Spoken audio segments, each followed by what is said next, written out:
Coming up on Mountain News Weekend Edition, members of a church in Martin County have to find another place to worship. We'll show you why. Dedicated to Eastern and Southern Kentucky, this is WYMT Mountain News Weekend Edition. Good evening, I'm Steve Hensley. Thanks for staying up late with us on this Super Bowl Sunday. A church in Martin County is literally falling off the side of a hill. Those who built it say if something is not done soon, the church will be destroyed. WYMT's Marianne Fletcher has the details. Inside nearly every church, you'll find people singing and worshiping, but not in this one. Everybody was a somebody here in this church. Betty Harris and her late husband built this church in 1998. When I come in, I have a comfort. A lot of people has put their life to the Lord here. Now the church remains empty every Sunday. And I said, it's too dangerous. We can't have church in here. I went home. I cried all night. I cried up in the day. I couldn't talk about it. I can talk about it now a little bit. Betty says a drain pipe put into the ground near the church is broken, causing excess water to run through the soil. You can see where it has about 3 foot under the church house. It's going to take the whole front and maybe all of it. Members are attending other churches while this one is slowly sliding off the hill. You can see that the more the rain comes, if they don't do something, it's going to take the whole church house. Betty says she hopes new county management will fix the slide before it is too late. To see it go over the hill, it's unbearable for me. It's horrible. Hoping for a solution for this heartbreaking sight. In Martin County, Marianne Fletcher, WYMT Mountain News. Betty Harris tells us she has hired a lawyer and hopes to have the issue resolved soon. A death investigation is underway after a body was found last night in the Ringgold community of Pulaski County. The coroner says the body of a 52-year-old man was found off an embankment. The body was taken to Frankfort for an autopsy. Officials are not releasing the man's name at this time. The Tennessee Highway Patrol is looking for suspects involved in a deadly hit-and-run last night. It happened in Winfield, Tennessee, not far from the Kentucky border. Officials say 21-year-old William Thomas was killed when 2 vehicles hit him on Scott Highway. Both drivers left the scene. Tennessee authorities are asking anyone with information to come forward. In Wise County, Virginia, a man faces charges because he allegedly cut down a tree that fell on a car, killing the driver. The Wise County Commonwealth's attorney says Tony Osborne is charged with involuntary manslaughter and trespassing. The tree fell on a woman's car while she was driving on Route 23. We do not know the name of the driver yet. A family is asking for help finding a man who went missing in eastern Kentucky. William Cross is from Huntsville, Tennessee. He went missing in May of last year. Cross was dropped off on Williamsburg Street in Whitley City, Kentucky. He was last heard from that night and told a family member he was walking in the woods. In Powell County, new information had crews searching once again for a Clay City man this weekend. Roy Lane went missing in March of last year. He was last seen at a gas station. Officials say nothing came of the search, but they are not giving up. They plan to meet again sometime next week, possibly with a dog, so they can search along the water. The family is offering a $700 reward for information that helps them find Lane. A Somerset man was arrested when he was found with 11 guns and ammunition early this morning. Pulaski County deputies say they pulled over Tip Miller and when searching his car found the guns. Miller had outstanding warrants. Deputies charged him with being a convicted felon in possession of firearms.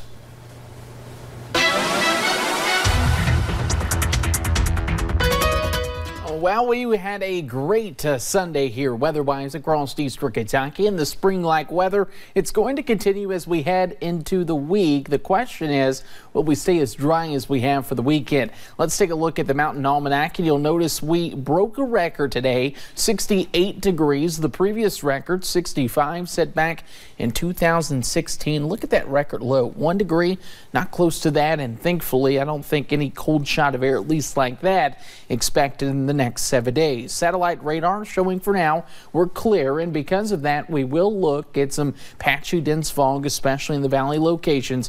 Notice temperatures a wide spread from 38 in Hazard, 39 in Harlan, 50s still on those ridges, and I think it's going to be that ridge valley split once again for the next couple of hours here, and really I think through the next couple of days we'll see some big temperature differences, at least in the overnight hours. Of course, it was beautiful today. The warm temperatures, they'll continue, but it's the daily rain chances that is going to remind us of more of a summer-like pattern here, something we will continue to watch. And Steve, the 70s can't even be ruled out, except we are going to deal with an 80 to 90% chance of rain a few days this week. We'll break down everything you need to know for this new work week coming up in a few short minutes. All right, Andrew, thank you. At least 14 people were hurt when a charter bus carrying a high school girls basketball team rolled over in West Virginia. It happened Saturday night in the Beckley area along an Interstate 64 entrance ramp. Officials say 12 students and 2 adults were hurt. They were taken to the hospital and were later cleared to go home. Police did not say what caused the crash. Also in West Virginia, a deputy 911 director was suspended for a graphic Facebook post. News outlets report Mark Wilson was placed on administrative leave following this Facebook post. You see there, the caption referenced President Trump's proposed border wall. It reads, quote, "Be thankful Donald Trump is building the wall. Mine would look more like this." In Ohio, one deputy is dead and another injured after a standoff this weekend. It happened in Pierce Township, Ohio. Claremont County Deputy Bill Brewer was killed. Lieutenant Nick DeRose was injured. A suspect was arrested. A fire also broke out as a result of the standoff. Officers were originally called to the scene to check up on someone threatening to kill themselves. Firefighters say 2 people were killed and 2 others hurt when a plane crashed into a California home today. It happened this afternoon in Yorba Linda. The crash also caught the house on fire, as you can see there. The cause of the crash is not known. Firefighters do not know how many people were inside the plane either. Well, it is a wrap. The NFL season came to an end tonight with the New England Patriots beating the Los Angeles Rams in Super Bowl 53. CBS's Meg Oliver reports from Atlanta outside Mercedes-Benz Stadium.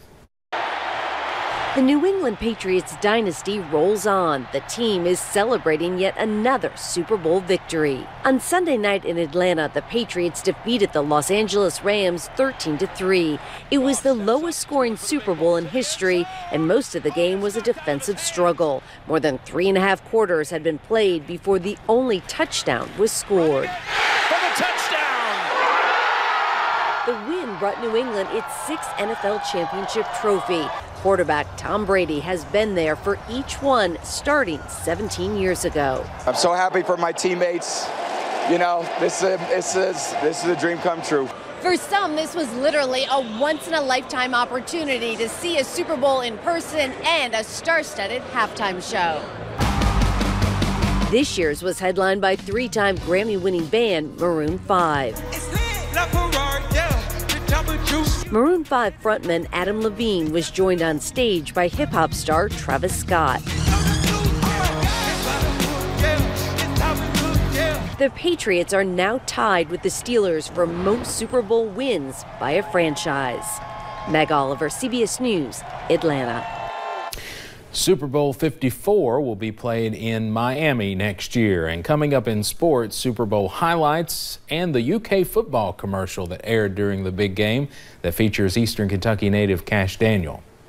Well, usually bars and restaurants are packed during big sporting events, but for Super Bowl Sunday, that was not the case everywhere here in Eastern Kentucky. The Applebee's here in Hazard did not have many customers this evening. The general manager believes this is because alcohol is not sold on Sundays in Hazard. However, Applebee's phones were still ringing off the hook due to catering and to-go orders. Today, it's kind of blowed my mind. It's been catering order after catering order. I mean, we have beverages. You can get a whole gallon of one of our fountain drinks for $5.99. That's awesome. That's brand new. We never had that before. Applebee's has recently updated their catering menu, which is why they believe they had so much success today. Super Bowl night is always a big one for pizza delivery, too. Many gather for parties that feature that food, or perhaps you prefer wings. Statistics show Americans were expected to buy 12.5 million pizzas tonight. Delivery drivers say the big game always means a busy time for them. Union College partners with a Knox County country club and golf course to keep it alive. City officials tell WYMT's Taylor Upchurch they are happy to see the university utilize Indian Springs Country Club instead of letting it go to waste. It was great news for the city and the county both. Union College makes a deal and takes it to the green, saving a community staple. Once again, just like our Stivers Center, Union College has stepped in. Mayor David Thompson says there was a time when Indian Springs Country Club thrived. I remember riding my bicycle all the way from town out here when I was in high school, and swimming and fishing in the pond. Until now. For quite some time, golfers, campers, and their families questioned if board members could keep the facility running. Just from what I've talked to the board members, it was preparing to close the doors forever. Faculty at Union College announced their agreement with the board to sign a 5-year lease, naming them operator of the country club back in January. And that's huge for the people that actually use it. In a statement, the college's executive director of development, Brian Strunk, says, "We are very excited about the addition of Indian Springs to Union College." It's not a revenue you probably don't see, but any loss in the community, especially a place like this where families come to, would have been a loss for our community. The school will put together an operations team and prepare to open the course this spring. In Knox County, Taylor Upchurch, WYMT Mountain News. In the college's statement, faculty went on to say they will also look into possibly offering a membership pairing with the Stivers Aquatic Center. Coming up on Mountain News Weekend Edition, while we saw record-breaking warmth today, that was not the case here in eastern Kentucky 21 years ago. We'll show you that archive video. And this week looks different than 21 years ago. The rain chances, they'll increase. The full forecast is coming up.